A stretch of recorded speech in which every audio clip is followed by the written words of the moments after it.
So obviously the hardest thing and the most critical thing, and you've heard throughout this whole last 2 days about how competitive the marketplace is, the greatest challenge is getting that market interest. It's actually firstly getting time with the market representative and then pitching your project, getting them on board and getting a good deal from them. That's step one, and then everything else flows from that. If you can't get that, you're stuck at step one and you cannot progress. So I just want to ask our speakers just firstly how do they go about getting that market interest in their project, and also how early, from once they have the concept for the project, how early do they start that process of market research and actually pitching or getting feedback from the market? Because there's getting market feedback and then there's the pitch. There's two separate things.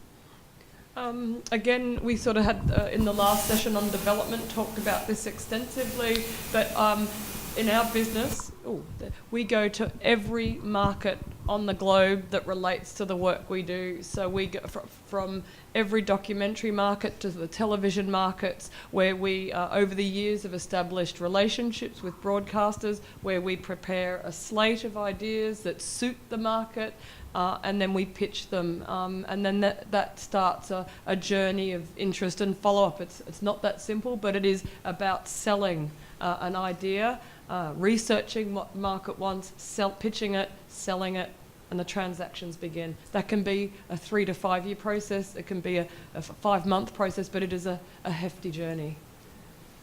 The research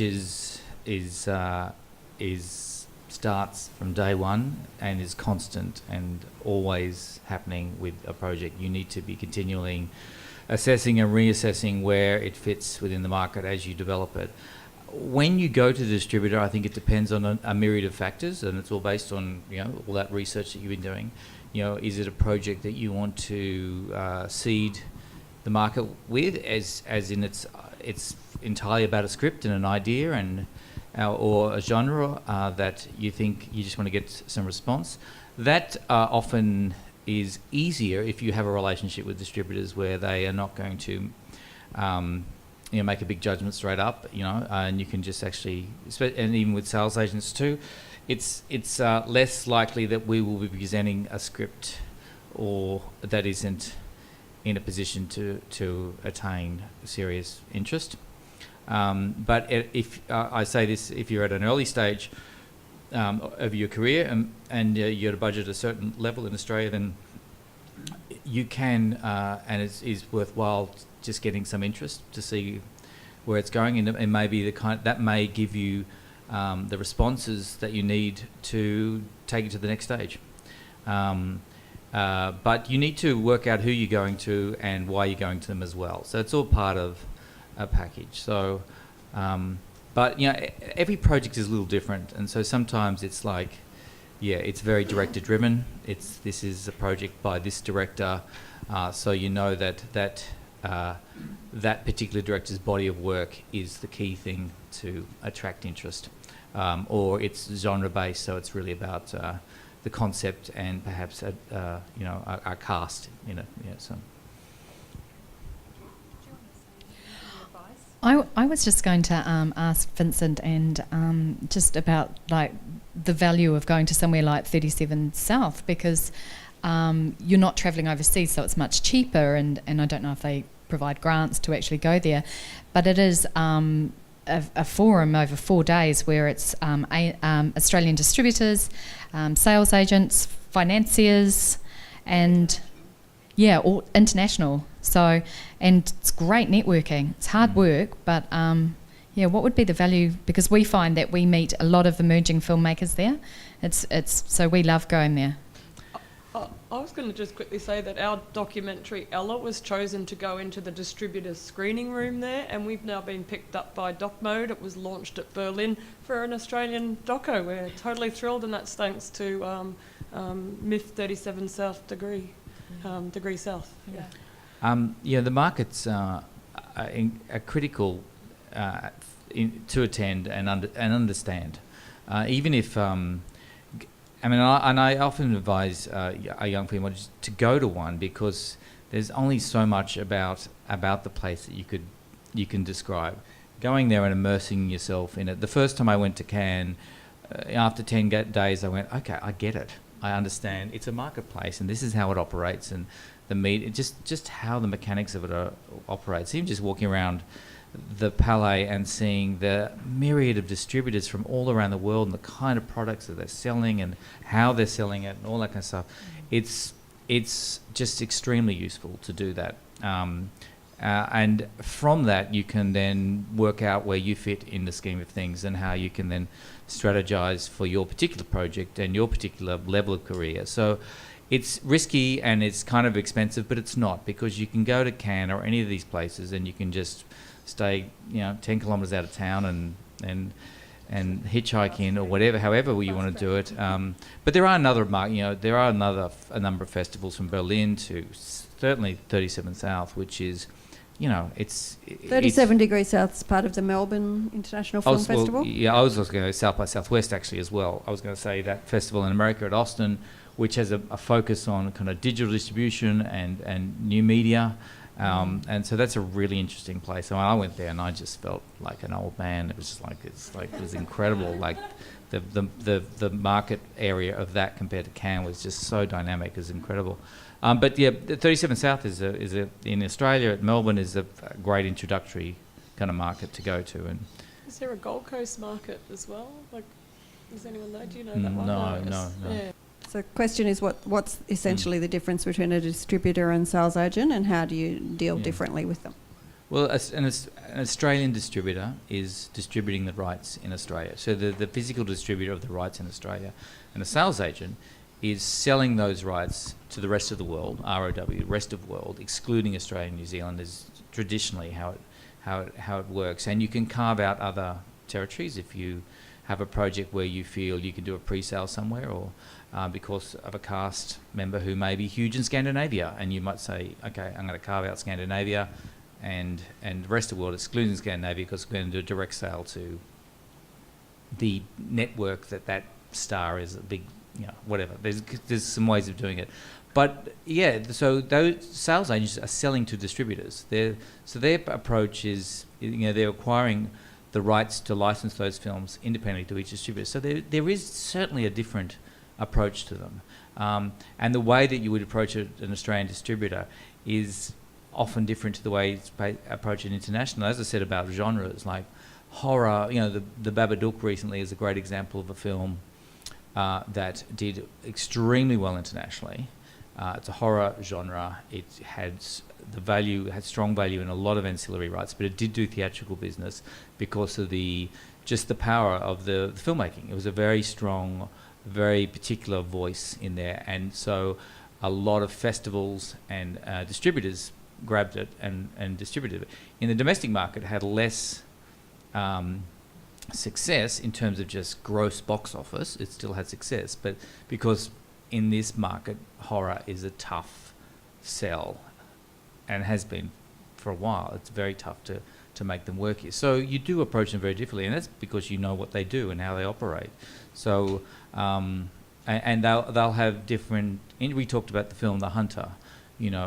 Certainly Willem Dafoe had a value, and in the international marketplace, he had a very strong value in that film. He was Academy Award nominated.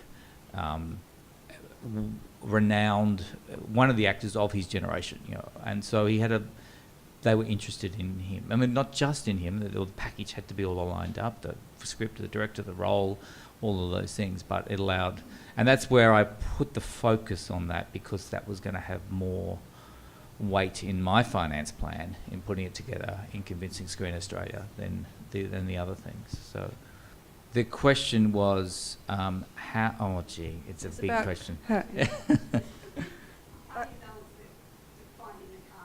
Finding the cast, how much you pay them, how that fits in the finance plan. I love Sharon's example there. There was a great example to show, because it was like, I've put a finance plan together for my film with these cast in it, and it doesn't work out, and we're into pre-production, and I don't know the mechanics of that, but I get it, and I felt it as well.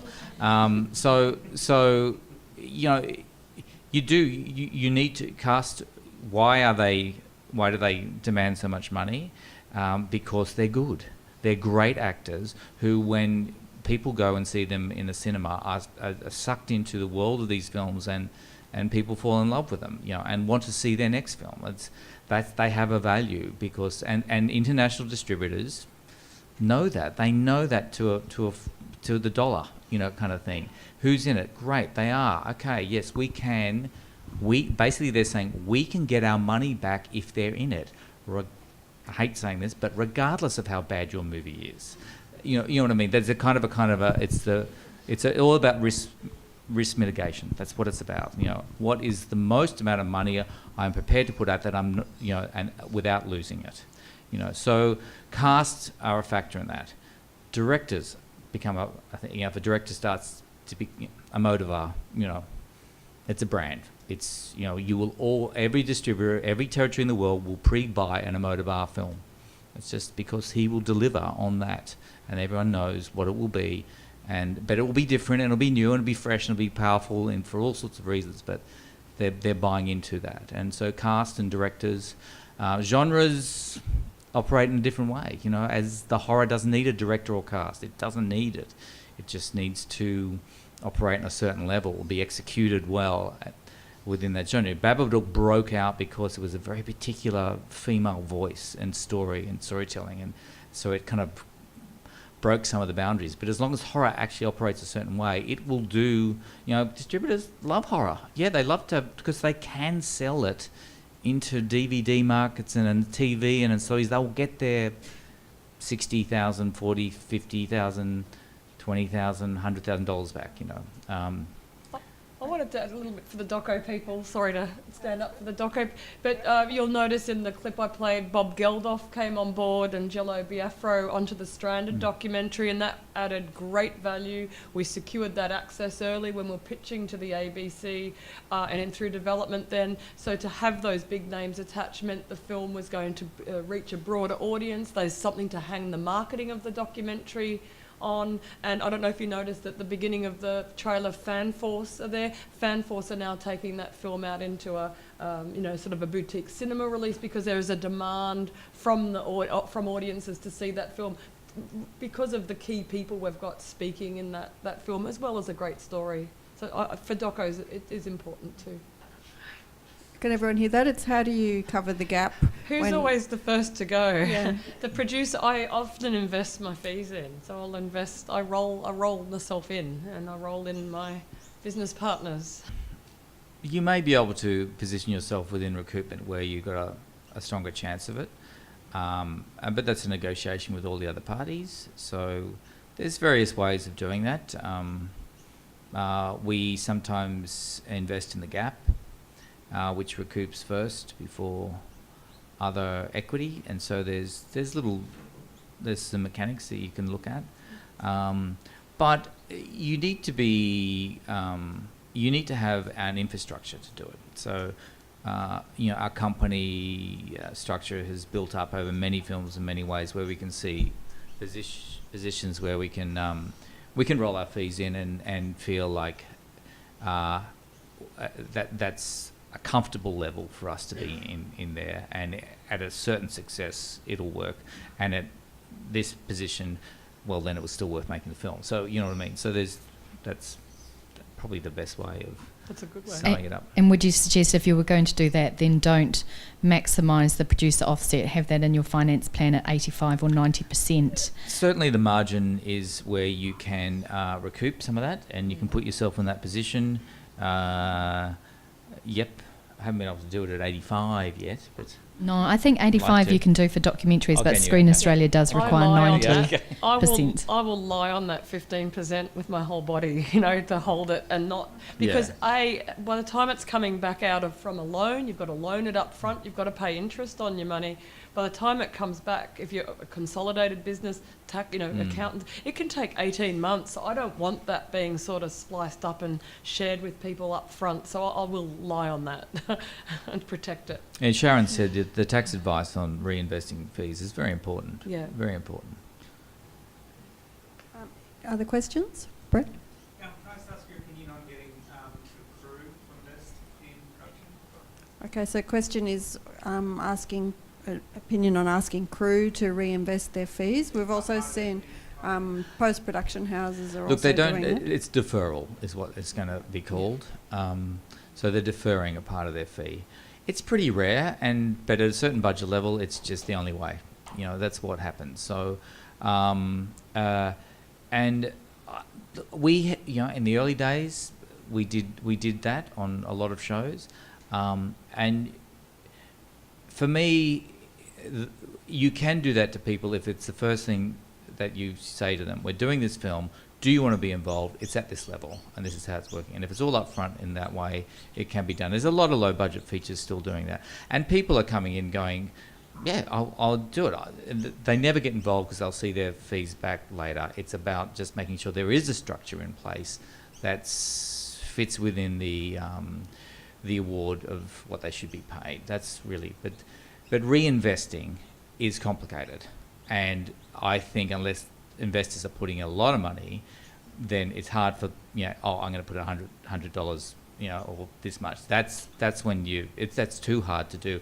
And also there's under investment laws, you got to have a prospectus. To have a certain number of investors, you have to then have a prospectus.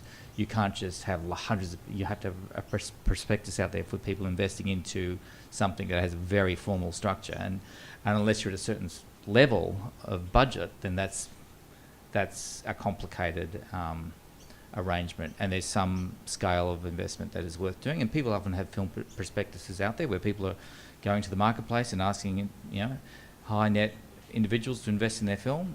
I think the last one that I knew of was Mao's Last Dancer. I think was had a prospectus out there, and people invested in that, and they were that expression, mum and dad investors. So $50,000, $200,000. The Crocodile Dundee was that too. Yeah. I'm going to ask a question, which is just how do you advise producers and filmmakers in Australia to actually get access to the marketplace, like to get that. So we talked about 37 Degrees South. That's a market attached to Melbourne International Film Festival. It's only for feature films. It's fantastic. I've pitched a project there, and I pitched to something ridiculous like 30 different companies in one day, and it was an incredible educational exercise. I think you did great. Thank you. I think that's where I first met Sharon. So that's one opportunity. What are the other opportunities in Australia? Can I just talk about what Graham touched on yesterday, which was collaboration? And I know that he talked about the catering show. And from a financier's perspective, it's incredible when you see these collaborations, but also if you see EPs coming on to a project, then we all just go, oh, okay, they're getting some great advice. And just on the catering show, because Graham mentioned that that they're accessing ABC through Kevin Wyke and what have you, but they're also accessing offshore money through Kevin. So he's got very good contacts with US broadcasters. So he's pulling that whole finance plan together. So, and I know that there's a project that came into us where Vincent's business partner Liz is attached as an EP, and we all just breathe a sigh of relief and just go, fantastic, she's so experienced, she knows what she's doing, she'll be able to make all of those connections and help this emerging producer just go through. I was just going to say too, you see the depth of work that's involved in financing and knowledge. I think you just don't know that overnight. I certainly didn't. It took years of practice, learning, experience, working with executive producers to get to the level where you're proficient, you're trusted by by the bodies and your marketplace to deliver on those promises and deals. It does take time and experience. But in regards to the marketplace, again, I'm sorry to refer to it again, but the Screen Australia website has a travel grant and marketing section, and they offer opportunities for emerging filmmakers to go. I was one of those. I was an emerging producer at the SPA conference a few years ago now, where you go down and you have your first experience with the market with a mentor, and there was some support funds to do that gave me that leg up. I'm very appreciative of that early support. Do you have any advice about how to access the market? Look, I think that what was just mentioned is right. And as I said before, going to a market, and often not going with, like, I'm going there to finance this feature film and I'm going to get it done there now, is that might set the goals. Going there as a recce to find out, what is this place about? How does it operate? Who's here? Let's do a couple of meetings, but let's do, maybe go to a few parties. It took Thank me you. 5 years going to five MIPs, I think, not 5 years, 5 MIP markets, the big TV markets, just starting to have meetings, meeting people at parties, finding opportunities. After that, it took time to get the trust and the relationships for the first deal to come over the line, but I remember that took 5 market trips. The other opportunities in Australia, I'm coming to you, are the AIDC has pitching Just been. opportunities. Was anyone there? Australian International Yeah. Documentary Conference. The SPA conference, the Screen Producers Australia conference, has Ready Steady Pitch, which is a fantastic opportunity it's almost like a speed dating, just to get that initial, meet someone, get their feedback and get their business card, and then you can follow up later. So it's always, and also Screenworks. We're so lucky here that we do have often through Screenworks events opportunities for people for you to come and meet people from the market, particularly for television. It's a great The essence of the It's a great question is the business model changing as young people are sort of innovating and doing things differently? Look, I think it is. I think it is changing a lot, and I think even from what Graham, I wasn't here, but I've heard stories about what Graham was mentioning. That the Screen Australia is endlessly looking and re-looking at how they're financing films, and I think there may be a bit of a completely different structure to that soon. The producer offset has changed the market, or just the production sector enormously, and we caught up with the rest of the world. Actually, the tax offsets have been a mechanism for financing films around the world, whether they be for location or investment, or expenditure, or there's a myriad of kind of ways around the world. So that kind of put us in track with the rest of the world, and it changed philosophically how producers were dealing with the marketplace, and they kind of, for want of a better word, I hate it, they grew up. They really started to think very differently. So I think it's been profoundly good for the production sector. But what you say is very accurate. And in television, people like Van Buren Brothers and so many other new talent, especially in comedy, but in some other fields, are coming through presenting themselves on their talent on the web. Yeah. That's the way in. That's where executives are looking now, and so that's a really new mechanism there. And I think it's, yeah. And in the feature film financing area, we have some big new players putting up lots of money in the kind of traditional independent, well-funded, cast-driven, director-driven independent sector. Netflix and Amazon are didn't exist in that area 7 years ago, 7 years ago. And that's changing the way I think. The windows are collapsing, between theatrical and DVD. And I still haven't got to this article, and I wish I'm going to do it, but there's a Mike Selwyn article. Have you read that? A little tweet he did the other day saying, feature film changed 5 years ago, we haven't recognised it yet, which is essentially that theatrical is what defines a feature film is kind of over, And but I our think whole funding model is so it's really underpinned by it. So it's exactly. challenging. So it's an interesting kind of next 5 years. I think it'll be. Yeah, and in lots of territories around the world, those restrictions on the windows don't exist like they do here. So, and The Hunter was released on video on demand, premium video on demand in America for a month before its theatrical release, and it was, in terms of a commercial result, it was a profoundly preferred way for that film to be released. So there's those things have been happening, and you know, I think Screen Australia is, you know, because it's a government institution, the mechanics of how they change the way they fund things are a lot more, you know, bureaucratic and takes time. So, but distributors in Australia are very dynamic, and you know, the way they're operating in the digital domain now is very interesting. You know, which you don't actually see, but if you see some of them are buying a lot of product and putting it straight to VOD of certain genre stuff that maybe 10 years ago they would have wanting to have a lot more different rights that have values. Now they're just forgetting about the theatrical, and they're just saying, yeah, this is gonna play to a certain kind of audience. They're buying that kind of material, and we don't even know they're doing it. You know, then I said, oh, that's available here in Australia. I thought that, yeah, someone, you know, they didn't even consider the theatrical market. They just put it straight onto video on demand.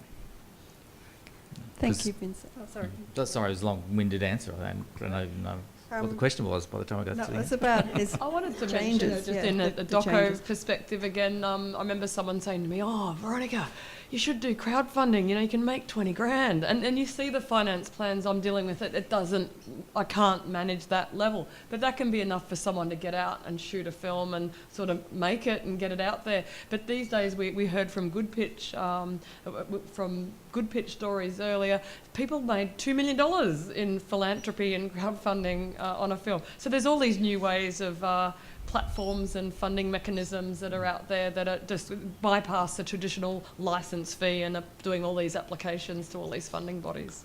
And YouTube is a channel where you can have your channel and have your show and distribute it to the world and make a lot of money. And there's a particular some filmmakers in Sydney who upload their program every week on YouTube and have millions of subscribers, and they're making money out of performance fees by going to appear in other countries, just by turning up at places. Yeah, they've kind of then the market comes to them. Created this incredible business model, and they don't even know Screen Australia exists or what a terrestrial broadcaster is. You know, the terms don't even exist in their world. Like the Big Lev show. Yeah, and the Raka. Yeah, and Raka. I was in LA and I thought I'd see posters of Hollywood stars everywhere, and outside my window in Beverly Hills, the whole building was a YouTube star. Yeah. I was like, oh my God, it's that. That was my finger on the pulse moment. It's YouTube's where it's at. Okay, so thank you. I'm going to round the session up now, but the sort of the key messages, I think, are just to research, stay informed. Veronica, you mentioned looking always at the front end credits as a tip for filmmakers. The presentation credits on the end of every show are your way of knowing who's put the big bucks in. I study them. I pause on the credits on a project. I like a feature film. If I study those credits, study the TV credits, there's all the investors. And then the other sort of key messages, I think, are find people to work with who really know the market, or find every opportunity that you can to actually interact and engage with the market that you think is where your project is going to find its audience. Now I'd like you to just thank our wonderful panel for their generous contribution.